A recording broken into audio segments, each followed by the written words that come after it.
Então, gente, esse é o canal da minha sala de aula da Tia Josi. É, retorno aqui, né? Esse é o quadro Vamos Estudar. Hoje a gente vai iniciar os estudos, né, sobre psicanálise e as neurociências, né? Tão importante no dia atual a gente entender aí como o cérebro funciona e o que está por trás da mente humana, né? Então vamos aqui para a nossa introdução. Não teria como falar nesse tema sem falar de Freud, né? Ele foi um dos grandes aí pesquisadores e estudiosos, né, desse tema. Então, Freud acreditava ser o psiquismo humano, em primeiro lugar, a atividade de aparelho de um corpo vivo, operando em relação direta com o meio envolvente. Então, essa parte do psiquismo humano, né, toda essa parte da psique, estaria relacionada aí, com o meio ambiente, meio que o envolve, né? Ele chama de meio envolvente. Esta operação psíquica é coexistente, subjugada e conjunta à atividade do sistema nervoso, estando o cérebro o nosso órgão anímico, né? Então, um aí está caminhando com o outro. Desse modo, o aparelho psíquico é constituído por meio de representações articuladas em rede, da forma em que qualquer variação em uma região de um sistema sui generis é capaz de atingir as regiões vizinhas em função de sua potência. Dessa forma, na obra O Projeto para uma Psicologia Científica, Freud no ano de 1895, no tocante em que Freud presume uma rede neural distribuída em três sistemas específicos e o que antecipou para as conexões importantes sobre neurônios para a neurociência do século XX, né? O projeto freudiano surge com duas ideias básicas. A primeira aí é raciocinar a dissimilitude entre a ação e o pressuposto a partir do funcionamento de uma energia Q exposta às leis gerais do movimento. Número 2, suspeitar aí que as partículas materiais em jogo são neurônios, ou seja, o neurônio é apontado como suporte material ao elemento que forma o aparelho psíquico. Os neurônios são unidades distintas, mas da mesma natureza. Então, são diferentes aí, mas são, né, da mesma natureza. O contato do organismo com o meio, onde os neurônios se agrupam em três sistemas divergentes. Aí tem as imagens dos sistemas, pressupostos que apresentam a associação entre a psicanálise e a neurociência podem ser identificados, então, partindo do pensar freudiano, de que se sustentou até o final com o conceito de que os fenômenos mentais dispõem de um imo biológico. Freud perpetuamente contemplou uma amarração do psíquico no domínio do biológico, em nenhum momento predizendo que o aparelho psíquico seria uma entidade metafísica. Apesar disso, considera o surgimento do psíquico como uma história do sujeito, história da espécie humana, sociedade e cultura. Faveretti, ano de 2016. A neuropsicanálise surgiu tímida entre os psicanalistas, que arriscavam estudar a relação entre os conceitos e achados da psicanálise com pesquisas da neurociência, mais precisamente na década do cérebro, em 1994, com a constituição do Grupo de Estudos de Neurociência e Psicanálise, do Instituto de Psicanálise de Nova York, no qual os psicanalistas, liderados por Arnold Pfeiffer, procuraram em neurocientistas da Universidade de Colômbia, como James Schwartz, os saberes neurocientíficos que conseguissem correlatar com os estudos psicanalíticos. Se adentrava uma permuta de informações e conhecimentos entre psicanalistas e neurocientistas. Na atualidade, alguns dos psicanalistas e neurocientistas tensionam entre a exploração das confluências entre o fato biológico e o fato psíquico. Ao contrário do inconsciente cognitivo, no qual permaneceriam o automatismo e reações que efetivamos, O inconsciente freudiano é desenvolvido por particularidades expostas pelas experiências vividas, as quais se relacionam com um modo de formação de uma personalidade singular. Podemos acompanhar na neurologia moderna a ideia de traço referente às alterações das experiências, ocasionando experimentações que concerniriam a um campo favorecido por questões que circundam a neurociência e a psicanálise. Contudo, atualmente se destaca o fato que a rede neural não é impermeável e permanente, todavia aberta a alterações. Sinapses se modificam em sua forma, tamanho e quantidade, em conformidade com as experiências, sabendo a relação direta com os sentidos corporais. A hipótese da neuropsicanálise é que traços da memória inicial se reorganizam por meio da plasticidade neural, que dão origem a uma existência inconsciente interna que reage aos caminhos do sujeito. Ainda existindo a eclosão de uma consciência processada, fundamentalmente a associação com a linguagem, que conseguimos associar a um inconsciente explícito, melhor dizendo, um inconsciente coordenado com a linguagem. É o hipocampo que possibilita a tradução das memórias implícitas em memórias explícitas, concedendo o recalque originário e facultando a origem do inconsciente explícito, quer dizer, um aglomerado sistemático de memórias explícitas. Comumente se questiona o que seria recalcado no recalque originário. A resposta se desenvolve de maneira simples. O que não for traduzido pelo hipocampo, ou seja, aquelas memórias emocionais e procedurais que perduram implícitas pelo meio do recalque originário, entretanto, a consciência primária é procedida pela consciência efetuada. Em direção para o futuro, toda vivência subjetiva passa a ser indicada pela linguagem. A neuropsicanálise, um elogio ao método experimental. Segundo tópico aí, né, dessa aula, psicanálise e as neurociências, nós temos aí o primeiro grupo, que chamamos de hibridação, especifica-se pelo entendimento de que a psicanálise não teria evoluído cientificamente, por não ter desenvolvido os métodos empíricos objetivos para testar suas hipóteses, o que fez com que se tornasse obsoleta e devesse se revigorar.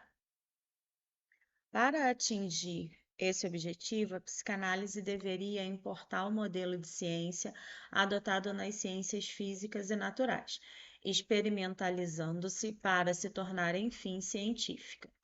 As neurociências poderiam fornecer à psicanálise fundamentos empíricos e conceituais mais sólidos sobre o funcionamento psíquico, entre os quais se destacariam os oriundos das novas tecnologias de neuroimagem, além dos achados da neuropsicologia cognitiva. O pontapé inicial para esse movimento foi dado por Eric Kandel no ano de 1999, ao expressar o que acredita ter sido a grande falha da psicanálise em seu desenvolvimento. Muitas áreas médicas progrediram ao incorporar metodologias e conceitos de outras disciplinas, sendo que a psicanálise falhou nesse aspecto, já que a psicanálise ainda não se reconhece como um ramo da biologia. Ela não incorporou para a visão psicanalítica da mente os ricos conhecimentos sobre a biologia do cérebro e seu controle do comportamento que foi identificado nos últimos 50 anos. Kendall, 1999, página 507. Ainda que Kendall, em 1999, reconheça que a psicanálise revolucionou nossa compreensão sobre a vida mental, oferecendo insights notáveis sobre processos mentais inconscientes e principalmente a irracionalidade das motivações humanas, ele entende que o mesmo vigor não pode ser observado nos anos posteriores. pois, embora o pensamento psicanalítico continue progredindo, tem havido poucos insights brilhantes, com exceção das teorias sobre desenvolvimento infantil. Kendall acredita que, conquanto a psicanálise ainda represente a visão de mente mais coerente e cientificamente satisfatória dentre as que existem, ela entrou no século XXI em declínio por não ter desenvolvido métodos objetivos para testar suas ideias, o que só pode acontecer através de seu fortalecimento a partir de sua aproximação teórica e, sobretudo, metodológica, com a biologia em geral e com as neurociências cognitivas em particular. Relativamente ao aspecto metodológico, Kendall marca sua posição ao afirmar que a psicanálise foi sempre melhor em gerar ideias do que testá-las. Embora reconheça que a privacidade da comunicação é central para a confiança básica engendrada na situação psicanalítica, considera que isso gera um impasse, pois só fornece as considerações subjetivas do analista a respeito do que ele acredita ter ocorrido. Para esse pesquisador, uma das grandes limitações dos estudos psicanalíticos dos processos psíquicos foi justamente a inexistência de um método capaz de observação direta desses processos. Assim, uma contribuição-chave que a biologia pode atualmente fornecer através da neuroimagem e do estudo de pacientes com lesões em diferentes componentes da memória é mudar a base do estudo dos processos mentais, da inferência indireta para a observação direta. Kendall, no ano de 1999, entende que uma aproximação entre a psicanálise e a neurociência cognitiva geraria ainda um avanço conceitual para a primeira, já que a última poderia prover, além da metodologia, também um novo instrumental teórico para seu crescimento futuro, como sugerem Olds e Cooper no ano de 1997. A neurociência cognitiva poderia ajudar a reescrever a metapsicologia em base científica. O resultado desse movimento foi o surgimento da neuropsicanálise. Em 1999, foi publicado o primeiro número da revista Neuropsicoanálises, de cujo corpo editorial fazem parte neurocientistas de renome, como o Prêmio Nobel Eric Kandel, Antônio Damasio e Oliver Sacks, e psicanalistas célebres como Charles Brenner, André Green, Otto Kemberg e Daniel Redlocher. Espero que seja assim. Pouco depois, em julho de 2000, foi realizado em Londres o primeiro Congresso Internacional de Neuropsicanálise, ocasião em que foi fundada a Sociedade Internacional de Neuropsicanálise, como psicanalista e neurocientista Mark Solms e por sua esposa, Karen Kaplan Solms, fonoaudióloga, neuropsicóloga e também psicanalista. Desde então, a cada ano, um novo congresso internacional vem sendo realizado, congregando cada vez mais estudiosos de todo o mundo e consolidando as posições teóricas e metodológicas dos que entendem ser necessário estabelecer um campo híbrido entre a psicanálise e as neurociências. Um dos caminhos percorridos por esses pesquisadores no intuito de sustentar epistemológica e metodologicamente o empreendimento neuropsicanalítico foi a retomada de textos freudianos históricos e precoces, anteriores a 1900 e relativos ao que se convencionou chamar de período pré-psicanalítico ou neurológico de sua produção. Para mostrar a compatibilidade que eles afirmam existir entre os pressupostos de Freud, em termos da correlação entre os processos psíquicos e os neurológicos e aqueles observados na pesquisa neuropsicanalítica. Eles alegam que a insuficiência do conhecimento das ciências do cérebro da época foi o motivo principal pelo qual Freud se viu impedido de realizar o que a neuropsicanálise atualmente pretende. Kaplan, Solms e Solms, 2005, salienta que o objetivo da pesquisa neuropsicanalítica é modesto. e, ao mesmo tempo, de longo alcance. É modesto no sentido de introduzir a combinação de dois métodos anteriormente separados e de longo alcance no sentido daquilo que se pode adquirir a partir da aplicação desse novo método. Eles acreditam que o método neuropsicanalítico possa viabilizar o caminho para uma integração em uma base empírica da psicanálise e das neurociências. Em suma, eles definem a sua proposta metodológica da seguinte forma: a técnica de associação livre deve ser introduzida no método psicológico de Luria, Kaplan-Solms e Solms, que se caracteriza por dois estágios: qualificação dos sintomas e análise da síndrome.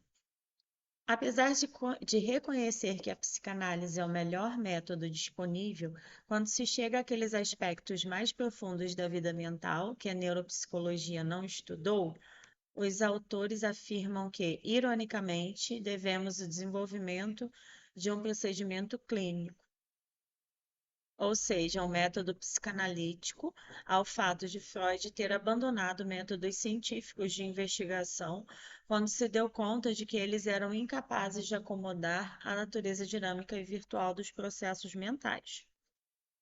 E acrescentam que agora chegou a hora de reintroduzirmos os frutos dos trabalhos de Freud no campo neurocientífico, fora do qual eles originalmente cresceram.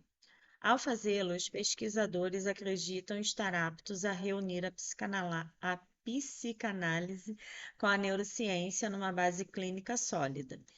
Tendo em vista os pressupostos a partir dos quais a neuropsicanálise opera, quais sejam que as neurociências poderiam fornecer à psicanálise, os fundamentos empíricos e conceituais mais sólidos sobre o funcionamento psíquico, o que resulta na tentativa de se formar um campo híbrido, pensamos ser contraditória à posição de Mark Solms a respeito do próprio método de pesquisa, quando afirma que, através desse método, as funções psicológicas ainda são compreendidas em seus próprios termos psicológicos.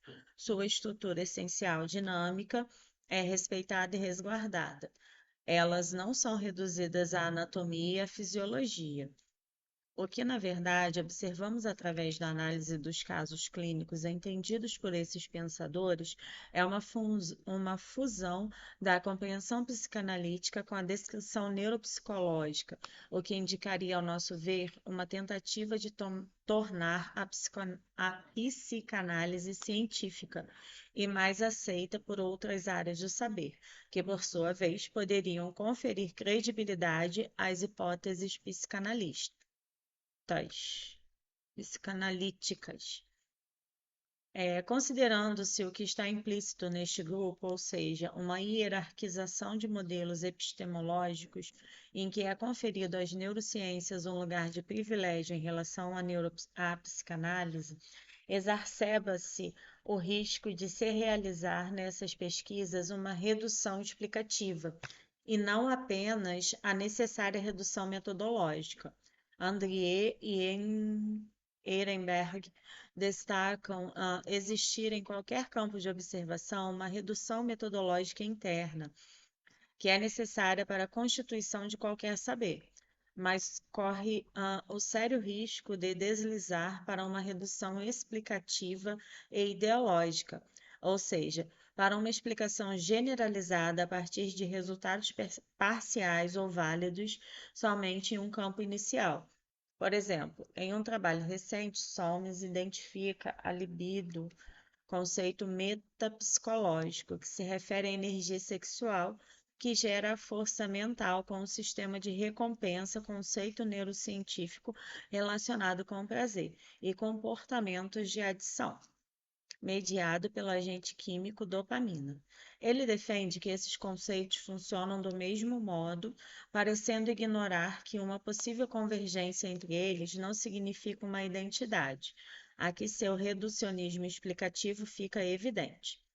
Outro pioneiro da neuropsicanálise e o Sacco Sussumi, de forma aparentemente contraditória aos objetivos epistemológicos da neuropsicanálise. Ele defende inicialmente que psicanálise e neurociências sejam ciências com objetivos e métodos próprios de investigação, não sendo possível reduzir uma a outra. De acordo com Sussumi, deve ser Sussumi, né?